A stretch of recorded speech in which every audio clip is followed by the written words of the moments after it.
आगे बढ़ते हैं और बात कर लेते हैं अब सीमा हैदर की। जी हां, सीमा हैदर, पाकिस्तानी सीमा हैदर जो कि जासूस है या नहीं अब तक पता नहीं चल पाया। ये एक पहेली है और ये कब सॉल्व होगी किसी को नहीं पता। ये अपने आप में एक बड़ा सवाल बना है। सीमा के टूटे हुए मोबाइल को फॉरेंसिक जांच के लिए लैब भेज दिया गया था।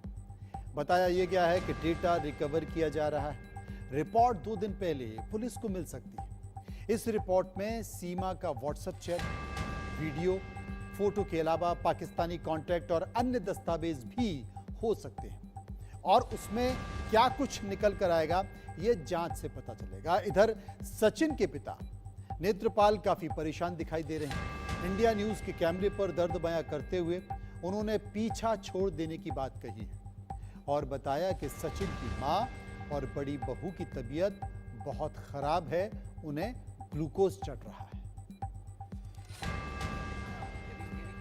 आप रहम करो तो आप नहीं नेत्रपाल जी, हम तो इसमें उसी तरह से आप देख रहे हो खूब सब कुछ हो चुका, अब कुछ नहीं है। बस ये है कि एक भीड़ लाल देखिए नेत्रपाल जी नाम है ना आपका। हम लोग बाहर ही हैं, हम लोग अंदर कल भी एपी सिंह जी उन्हें उनका अब भी कहना है, मतलब जब से मेरे घर में करीब तिहाई की मीडिया रह गई है, तिहाई की रहने लगी 2 हिस्सा में एक हिस्सा आ रही है। मैं उनसे भी एक निवेदन करते हुए अब मेरी खाल पे रहम खाइए, अब रहन दो, बहुत दिन हो गया जाते। एक मेरे सामने समस्या गरीब है की हालत, ऐसा घर में खर्चा नहीं, अब ये बाल चावल खावल ये जिन खाते हैं बेचारे बगलिया पे मुझे पूछ रहे थे रास्ता और मैं समझ खा रहा था। तो मेरी शिकल को दे रखे कि जी आपको नहीं समझ नहीं, वहाँ ऑफिस में बैठा रहे, वहाँ से गाड़ी दिखा कर लाया, खाना खाना। तो मैं गुजारिश कर रहा हूँ अब छोड़िए पीछा मेरा, छोड़िए अब मैं इसी बात आपसे कह। परिवार में और लोग सब सोचते हैं पत्नी के अलावा वो नहीं है। बड़े छोरा की बहू परसों खून की बोतल चढ़ के आई है, खुर्जा 10,000 रुपये। भाई आप सीमा को? हाँ, नहीं हाँ, बड़ी बहू। अच्छा बड़ी बहू को। अच्छा अभी घर में आपकी पत्नी को ग्लूकोज चढ़ रहा है और किसको? और तो किसी कोई है ही नहीं। और नहीं। वहीं सीमा हैदर को लेकर इस बड़े खुलासे पर हमारे संवाददाता जावेद हुसैन की एक रिपोर्ट देखी। ऐसी कौन सी कड़ी है, वो कौन सा जवाब है जो अब तक सचिन और सीमा से यूपी एटीएस और देश की दूसरी सुरक्षा एजेंसियों को अब तक उसका जवाब नहीं मिल पाया है।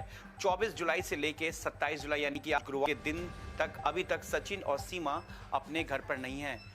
यूपी एटीएस जहां तक सचिन और सीमा हैदर से उनकी पूछताछ पूरी हो चुकी है, तो ऐसे में अब जो जानकारी ये बता रहे हैं कि यूपी एटीएस के अलावा देश की जो दूसरी सुरक्षा एजेंसी है वो अब सीमा हैदर और सचिन से तमाम डॉक्यूमेंट से लेकर Nepal to Pakistan and Pakistan to Nepal और नेपाल टू इंडिया का ये जो पूरा एक रूट है, एक पूरा जो मामला है उसको जानने में लगी हुई है।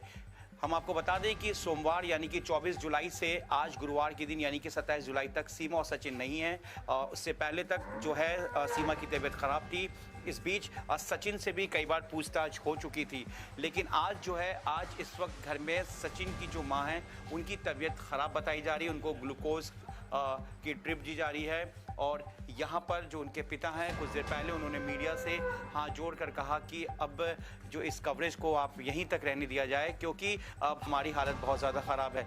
फिलहाल एक तरफ जहाँ परिवार इस तमाम परेशानियों से जूझ रहा है क्योंकि उनका कहना था कि जो गांव के लोगों की अगर हम बात माने तो सीमा और सचिन, जिस तरह से सचिन सीमा को लेकर नेपाल से रिसीव, जब सीमा यहाँ पहुँची थी तो रिसीव करने के बाद जब वो यहाँ पहुँचा तब तक किसी को नहीं पता था कि जो सीमा है उसका ताल्लुक पाकिस्तान से है। पाकिस्तान से सीमा पहले शारजा, उसके बाद नेपाल और नेपाल से फिर वो यहाँ रबुपुरा पहुँची। लेकिन इस बीच 1 महीना वो कहीं और रही दूसरे घर में। लेकिन जब डॉक्यूमेंट्स का मामला सामने आया तब जाके पुलिस के सामने ये मामला खुला कि महिला पाकिस्तान से, उसके बाद तब जाकर ये मामला सामने आया। इस पूरे मामले में ये साफ जाहिर होता है कि यूपी एटीएस के अलावा अब देश की जो दूसरी सुरक्षा एजेंसी है जो हिंदुस्तान और पाकिस्तान के इस पूरे मामले को देखते हुए सीमा की उन तमाम कड़ी को जोड़ने में लगी हुई है, जो डॉक्यूमेंट्स का मामला हो या फिर सचिन के साथ वो लोग जिन्होंने डॉक्यूमेंट्स में सीमा की मदद की थी, क्योंकि जो मामला है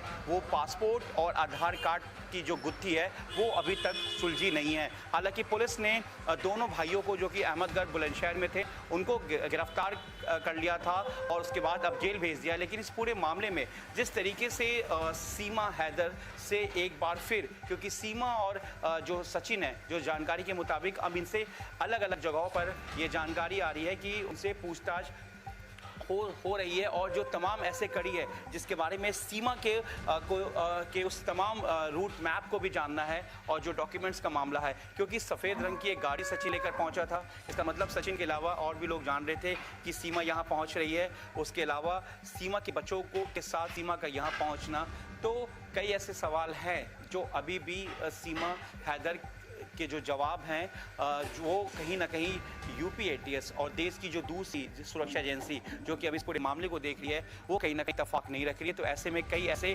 क्रॉस क्वेश्चंस हैं जिसको एग्जामिन किया जा रहा है और सीमा हैदर से पूछताछ की जा रही है, क्योंकि सोर्स हमारे यही बता रहे हैं कि सीमा हैदर अब तक यहाँ पर नहीं है, और ऐसे में अलग अलग जगह जो है ठिकाने बदल कर जो है वो सीमा और जो सचिन है उससे पूछताछ की जा रही है। वही दूसरी तरफ जो सचिन के पिता है, उन्होंने कुछ देर पहले मीडिया से उन्होंने हाथ जोड़कर रिक्वेस्ट की है कि अब जो मीडिया है वो यहाँ पर ना रहे। तो ऐसे में लगातार ये कोशिश की जा रही है कि जो सचिन का परिवार है वो अभी यहाँ पर फिलहाल, जो उनके पिता हैं उनका कहना है कि अब मीडिया जो इस कवरेज को ना करे। सचिन के जो माँ, उनकी तबीयत ख़राब चल रही है, और वहीं दूसरी तरफ जो है सचिन और जो बता दें आपको सीमा है वो इस वक्त यहाँ पर नहीं है। और जिस तरीके से सोर्सेज बता रहे हैं कि कहीं ना कहीं अब उनसे जो पूछताछ की जो करी है वो की जा रही है, जो तमाम जो सीक्वेंस है उसको जोड़ने की कोशिश की जा रही है। अपने स्टूडियो के कैमरामैन अवधेश चौरसिया के साथ मैं जावेद हुसैन, इंडिया न्यूज़, रबूपुरा।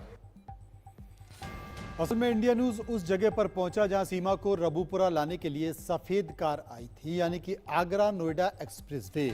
ये उस कट पर पहुंचा जहां से सीमा बस से उतरी थी। 10 मई 2023 को सीमा अपने चारों बच्चों के साथ सिटी बस सर्विस से पोखरा से होते हुए सिद्धार्थनगर, और सिद्धार्थनगर के बाद फिर अयोध्या, लखनऊ, और उसके बाद ग्रेटर नोएडा के रबूपुरा, इसी जगह पर वहाँ पर पहुंची थी सिटी बस से। मेरे पीछे जो फलैदा बांगर ये जो इलाका है, ये वही इलाका है। यहीं से इसी रास्ते पे एक सफ़ेद रंग की कार सचिन के साथ 2 लोग और थे। जैसा कि सिटी बस जो सर्विस, जिस सर्विस से सीमा अपने बच्चों को लेकर यहाँ पाकिस्तान से यहाँ हिंदुस्तान में दाखिल हुई थी, उसने ये बताया था सिटी बस सर्विस के उस हेड ड्राइवर ने कि सीमा को लेने के लिए जब बस रुकी थी, ये एक्सप्रेसवे है जो सीधली को जाती है, और ये एक्सप्रेसवे जो कि लखनऊ से होते हुए जो यूपी, पूर्वांचल और बिहार को जोड़ता है, इसी रास्ते से नेपाल यानी कि पोखरा से वो यहाँ पहुँची थी, और यहाँ पर फलैदा बांगर के पास आई थी। सफ़ेद रंग की गाड़ यहीं आगे रुकी थी, जिसमें से सीमा को लेने के लिए सचिन के साथ 2 लोग और आए थे। क्या वो 2 लोग जो हैं वो सचिन के फुफेरे भाई थे जिनसे एटीएस पूछताछ कर रही है, या फिर सचिन के कोई और जानकार थे जिनको लेकर सचिन यहाँ पर पहुँचा था? इसी जगह पर उसके बाद सीमा को रिसीव करने के बाद जो है सचिन यहाँ से सफ़ेद रंग कार से और सीमा के चारों बच्चों को लेकर यहाँ से रबूपुरा के पास ना जाकर रबूपुरा से ही 1 किलोमीटर पहले ही एक किराए का मकान ले रखा था सचिन ने, जहाँ पर सीमा को और उसके चारों बच्चों को सचिन ने फिलहाल रखा था। और गांव वालों की माने तो सचिन ने उस वक्त भी झूठ बोला था सीमा को लेकर कि वो अहमदगढ़ किसी जानकार रिश्तेदार है वो, और इससे पहले 10 मार्च को जब सचिन और सीमा से मिलने के लिए, जब सीमा जैसा कि दावा कर दी कि वो पहली बार नेपाल काठमांडू पहुंची थी, और 10 मार्च से लेकर 17 मार्च तक वो नेपाल में रुकी थी काठमांडू में विनायक होटल में, तो उस वक्त भी सचिन ने अपने काम करने वाले जो लाला उसको और अपने घर वालों को झूठ बोलकर वो गया था। तो फिलहाल खबरों के सफर में इतना ही। बाकी खबरों के लिए आप चलते रहिए इंडिया न्यूज के साथ, और मुझे दीजिए इजाजत। नमस्कार।